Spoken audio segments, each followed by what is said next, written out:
Hi, I'm TJ Lincoln. I'm a guitarist at Burke Community Church in Northern Virginia. And today I'm going to talk to you a little bit about how the Mastermind GT by RJM, along with the mini amp Gizmo, can really enhance your worship experience and your ability to bring worship to a congregation. I've been an avid user of RJM products since about 2006, I believe, when the original RJM RG16 came out. I'm a big fan of Ron and Sherry. Fantastic customer service. You send them an email within an hour or less, sometimes you get a response back from Ron. He's cutting edge, and he really defines what customer service is all about. But as I was exchanging a few emails with Sherry and Ron about the Mastermind GT, which I got back in July, I believe, they really liked what I was doing with it, and they thought maybe my experiences could benefit some of you worship guitarists out there that are looking for a solution to your worship needs and your guitar playing needs. So there's a couple of reasons, two main reasons why I think these products are fantastic for the worship guitarist. First of all, I think it enhances the worship experience, not only for you as the guitar player, but also for the congregation. And there's a couple of reasons why. First of all, if you're not doing that pedal tap dance, which I'll demo between two different setups a little bit later on, you're hitting one button to make your effects changes, and then back to clean, up to distortion, into a lead. You're not thinking so far ahead in the songs, and you can actually be part of that worship experience. Second, really, if you're not tap dancing a bunch of buttons, making a lot of clicking sounds up on stage, on the platform, or during prayer, setting up for the next song, you're not going to distract from the congregation's worship as well. Because as you all know, we've really come a long way in stage volume. Back in the day, we had big monitors, acoustic drum sets, amps blaring. Sometimes the stage volume was just as loud as it was in the congregation. And so those things like clicking of pedals didn't really matter so much. Today, with in-ear monitoring, cap simulation, electronic drums, it makes a big difference when you're clicking a bunch of pedals between sets. So I think that'll really help enhance your ability to worship as well. And the second reason, another reason, is that flexibility. I'm going to demo a couple different setups, but I'm going to show you in a couple seconds here how I think you can switch very quickly to a redundant setup should something ever happen. Well, we're going to talk a little bit about the first rig setup that we're going to be demoing today to kind of show you the differences and compare and contrast with the Mastermind GT setup that I'm using. This is my primary rig that I use on Sunday. I think it's very simple. It creates a lot of, it's very easy for me to use, and I'll demonstrate a little bit of how I'm going to set this up. But also, one of the things I want to recommend right from the beginning is Ron on his website talks about, hey, you should always have a clean rack. You should have a nice schematic of how your layout is. Number one, it helps you intuitively understand how you're setting it up to get different sounds, but also when you have a problem on Sunday morning and you're setting up, you can easily troubleshoot that. So again, all I'm running is my Mastermind GT with a mission pedal up front here, through a MIDI cable out to the front of my patch panel here. This is a Vafram patch panel made in Oregon, custom made, helps me really set up very quickly. And also change my configuration should I need to, and we'll talk about that a little bit later. I'm using my Axe effects from RFX, normal power conditioner, and I'm running all this through my Bogner Goldfinger 45. So again, I have a custom cable that I've kind of built myself to A, keep it clean, but also create less clutter on the platform during worship. So it's a good thing all around. Right there, the MIDI out. This is the output from my guitar. You can see I'm running a separate cable to my guitar. And then on this side, I just go right into my patch panel because I've got everything configured on the back, and I'll show you that in just a second. But bottom line, you got your Axe Effects MIDI in, and then I'm going into Axe into one left, and that's because I'm using that 4-cable method that Cliff talks about in his instruction manual.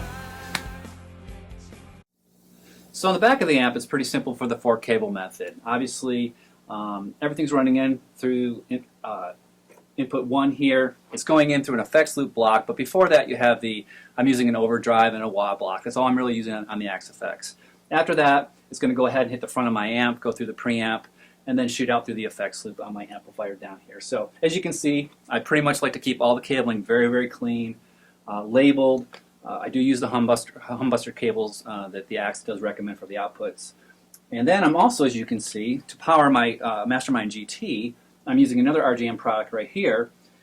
The MIDI input comes in, a 7-pin that's going out to the Mastermind GT. I'm running it through this power supply here that Ron makes, and then I'm running it into my Axe Effects. From there, I'm using my MIDI throughput with another custom cable here down in my RJM mini amp Gizmo. Again, a great product. It really allows me to do different amp settings with different presets on the Axe Effects with just one push of a button. So another great combination that you can use from RJM. After that, it's going to run through the effects loop of the amp, and then after that, when the return comes back from the Axe Effects, it's going to go right from the amp output and flow right back into that 2 notes torpedo live, and then right into the front of the house. And that's how we mix it. So in terms of the way I set my patches up, very simple. I don't try to emulate every song to cover every song exactly as you hear them on the albums. We certainly take a lot of artistic freedom as we do these worship songs, and we let the mood kind of carry. But for me, I have basic setups. My basic setups really are, I have a kind of a clean lead with some delay and some more reverb, maybe a little chorus, a slightly overdriven piece where I'm using the Axe Effects and the overdrive on the preamp stage, along with an overdrive lead channel, a little bit more of a boost there. Then I go right to my Wagner second channel to do my heavy crunch and distortion, dry reverb, really nothing else on there but the amp itself. I'll throw a little bit of, and then I go to a lead. And that's where I'm really boosting the volume. I'm adding a little bit of delay, some more reverb and more space to that. And then I have a couple special patches where I've kind of created some U2-like sounds with 8-note delays, maybe a little bit of a synthesizer feel to them so I can fill in some space. Because as a lead player, a lot of times I'm not trying to go crazy solo, but I'm really trying to fill some space and add dimension to the songs that we're playing. And then I've added a boost channel using a filter block on the Axe Effects, and then of course a great tempo. A couple other delays effects that I can add on my clean settings or any other channel I want, and also obviously the tuner, which works great, and then an overdrive and trem as well. So we talked about early on in the introduction why I think that the Mastermind GT really offers a lot of flexibility. I have 2 or 3 different setups that I like to use, and it depends on where I'm worshiping at, if something happens to my amp, or if there's a change between services. So my main setup, as I've already explained to you, is using my Wagner head as the preamp piece and pushing the Axe Effects effects loop into the front with an overdrive pedal, and then out through the effects loop to get my effects from the Axe Effects, all being run right here from the Mastermind GT, and then also using a mini amp Gizmo from RJM as well for my amp switching. But let's just say you're set up, you're getting ready to worship at 7:30 in the morning, first service is at 8:15, and all of a sudden you're getting a bunch of volume lost on your head. It has happened to me, and all of a sudden you don't have time. I carry a full set of spare tubes, but am I going to rip the amp apart and try to figure that out in 30 minutes or less? I would prefer not to, because I've been there. So for me, I can go right from a amp's clean setup to going to a full cab simulation, amp simulation with the Axe Effects, and you could probably time it in about 40 seconds or less. So let's say we figured out that we got to go from my normal setup using the head to an Axe Effects only. Pretty darn simple. First thing I'm going to do is I'm just going to turn my amp off. I'm still using my Axe input here for the MIDI. My Axe input 1 left is going to remain the same.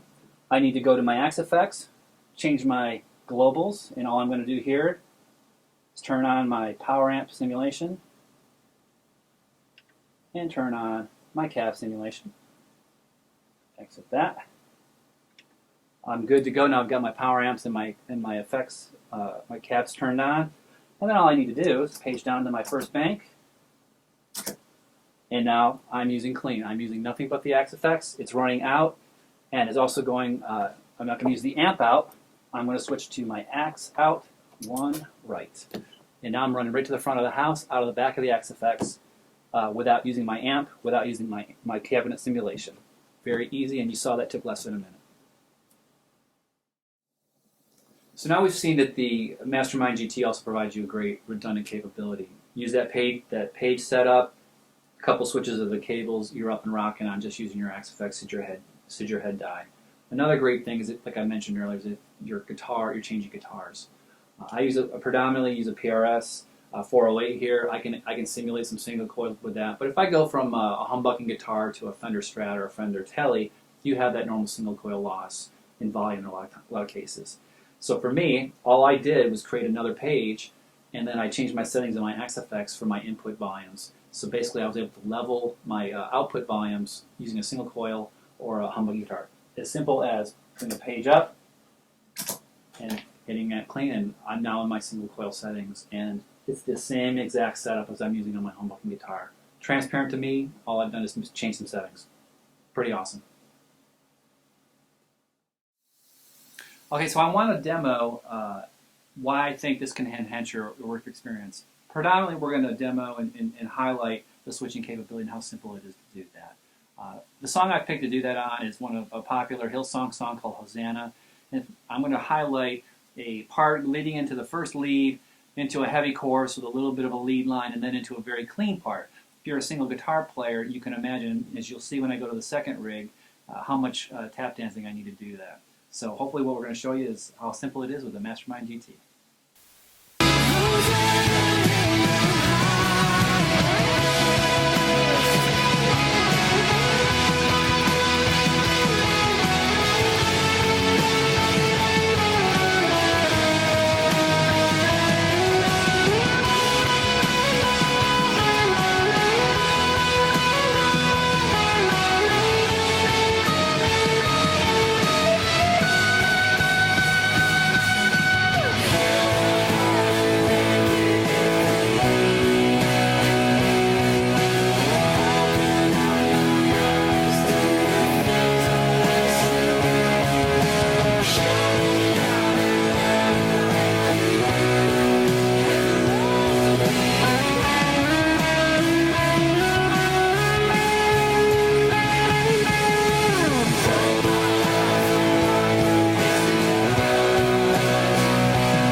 Nothing more than a pedal board where I'm running my overdrives and my wah into the front of the amp. Then I'm using my effects loop to come out and hit my modulation, such as my phaser, my chorus, my trim, and my delay, and my boost.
So I think that kind of demonstrates how much simpler it is to use the MIDI control to do your changes. I'm only having to go from my amp crunch tone to my lead tone, and then to another button for my clean delay tone for that clean passage you heard at the end there. So again, I'm having to think ahead and plan out my switching so that I can get to those right tones at the right time.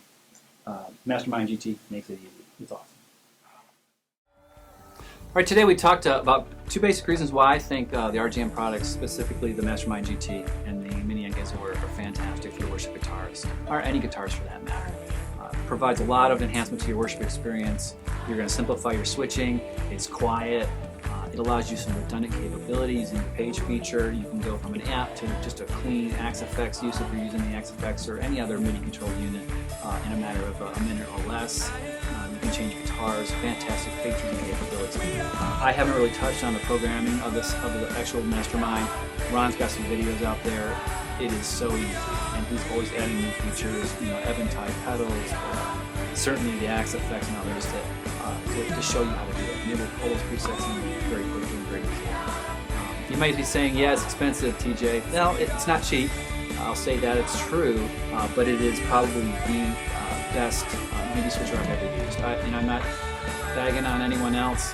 I've used the NFC 101, I've used the Rocktron, I've used others throughout my MIDI experience, and this by far exceeds them all in terms of capability, flexibility, simplicity. So you need to check it out. Check out the other videos on Ron's website. Check out YouTube, it's out there.